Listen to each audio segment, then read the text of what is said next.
and his face was really, really swollen.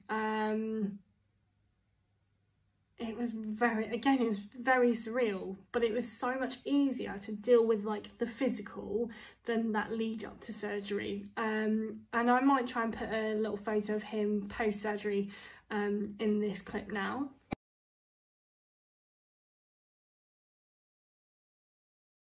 And I just couldn't stop looking at his face, like he was just a different little boy. It was very, very weird, but I was also so, you know, I was thrilled that he was back in our arms and, you know, he was back under our care, as it were. Very weird, so weird. Anyway, we then had to stay in, I had to stay in with Will, so he stayed in for 2 nights, even though by literally the following day he was like himself again. It was just incredible. They just bounce back, it's wild. And what I would say is what I say to a lot of mums who get in contact when they talk about surgery and that they don't want their baby to go for surgery. I always say they don't know it's coming. They live in the now, so they won't know that they're going for surgery. They'll be pissed because when they wake up they're going to be in real pain. A couple of days later they'll be bouncing around like nothing's ever happened. So for anybody that's waiting for surgery, please know that that for me was absolutely the case. It was like, you know, they live in the now. So when we were sent home with ibuprofen and paracetamol, because within 24 hours Will was off morphine, as I believe is kind of standard. And then we were also given yellow paraffin wax and white paraffin wax, maybe? Oh god, I'm so shit with this sort of stuff, aren't I? But basically when we got home we were having to continue a pain medicine sort of regime and treating the lip. So they put like a glue cover on top of the stitches, and this was to just keep everything nice and soft and supple. So I think it was the yellow paraffin wax that was doing that, and then we just kind of had to wash over it, I think. And then within the week the cleft nurse had come down to see us, check on him, check how he was healing.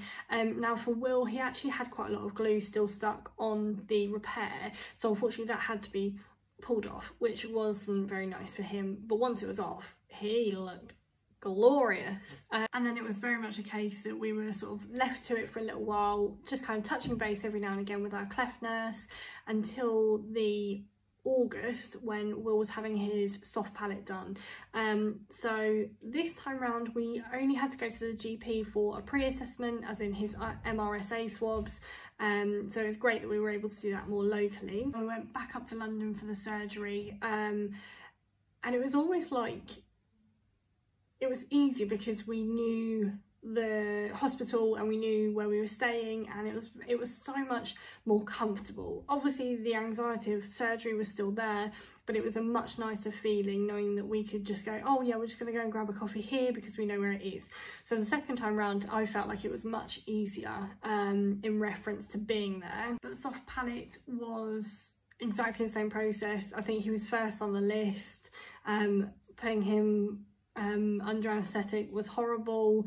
That particular surgery lasted about 3.5 hours, so it was nearly the same amount of time as his first operation. Now with the palate, they use whatever they've got available to create the palate, and unfortunately for Will there wasn't really a lot to work with, so the surgeon had to do something what's called a release technique, I think, and that was basically cutting the muscles, I guess near the gum line, to be able to pull more flesh up basically. So she'd had to do a bit of extra work, and she had warned us of that pre-surgery as well anyway, so we were expecting him to be quite sore, which he was. Again, it was 24 hours on morphine and then straight onto ibuprofen and paracetamol. Now with both surgeries we were encouraged to start giving Will milk and foods as quickly as possible, and I don't mean like ramming it down his throat so he makes sure he eats. A, because obviously he wouldn't have eaten and eaten and drunk for a while, but also to start getting him used to how everything was now feeling and how it was all going to work. So yeah, it was pretty much as soon as he was awake and when we could, we were then giving milk and food. So I guess that's one thing to kind of consider. And that is, you know, we basically packed in our hospital bag, dare I say, pouches, which I know some people frown upon, but it was obviously convenient for us. So pouches of like regular food, and also like the little fruit pouches and yogurt, and basically anything that would get him sort of wanting to eat and kind of use his mouth. I don't remember an awful lot of aftercare in relation to the soft palate. I think it was more about keeping an eye on, you know, whether you could see stitches or whether there was any blood coming out from the nose or anything. And I guess that's one thing to say, is that even after the hard palate and the soft palate have been repaired, even now Will has fistulas, little holes in the palate, which still means that there's food and liquid that comes out of his nose, which we were advised that it would either self-heal or it would be down to our speech and language therapist as to whether he would need to have them properly repaired if it impacts on his speech too much. So we're kind of aware of that. And, you know, that's fine. I had holes in my palate until I had my bone graft done. So it's something that I was able to deal with. So I'm hoping that Will's going to be the same. Now, obviously, we're not at that time frame yet, but around 10 years old, Will's going to need to have his bone graft done. And I say this in a very loose term. He'll just have bone taken from his hip and put in his mouth. But I have to say, during our first operation, we were next to a lovely little family whose daughter was having her bone graft done, and she literally, it was like she walked in late afternoon to have it done, she walked out the following morning, like she was barely swollen, she just looked absolutely amazing. Comparing to when I had my bone graft done when I was 10, I was in hospital for 5 days. I was literally out here swollen for days and days and days. I literally lived on toffee yogurt, and you may have seen a little story that I did a couple of weeks ago now, that after surgery they said, "Oh, are you hungry? Would you like any food?" And I was starving, so I was like, "Yeah, lovely." And they said, "Do you want sausage and peas?" I was like, "Yeah, lovely, crack on." Nobody had warned me it was going to come up blended in a bowl. So they took off the lid and I was like, "What's this? Where's my sausage and peas?" And it was like this beige mess in a bowl. Needless to say, I didn't really have a lot of it, and subsequently lived on toffee yogurt, which was probably quite frowned upon, but hey. So yes, eventually Will have his bone graft, and I'm pretty sure even by then surgery is just going to have improved so much, even from now, that who knows what it'll be like. But yes, we will cross that bridge when we come to it.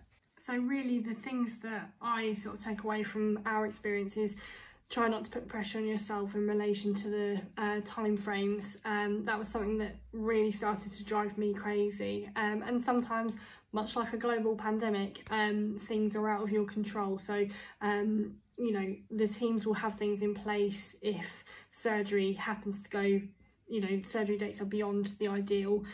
A very strange feeling to know that when your baby comes out of surgery that they're going to look like a different person, and that healing time over the next sort of 2 or 3 months, it will be a weird one, because half of you want your baby to look like they did before, but also they're still not quite looking as they will do.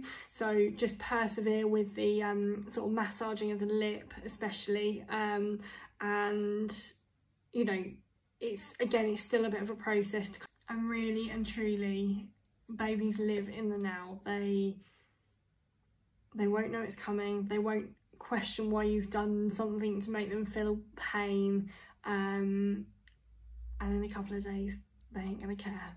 And the build up to surgery is so much worse than the being there. You know, that is partly why they have the psychologists as part of the Cleft team to talk to. Obviously friends and family, and you know, even myself would be happy to talk to you about like your concerns and things, but I honestly feel that the minute you're at the hospital, although it's, you know, it's a very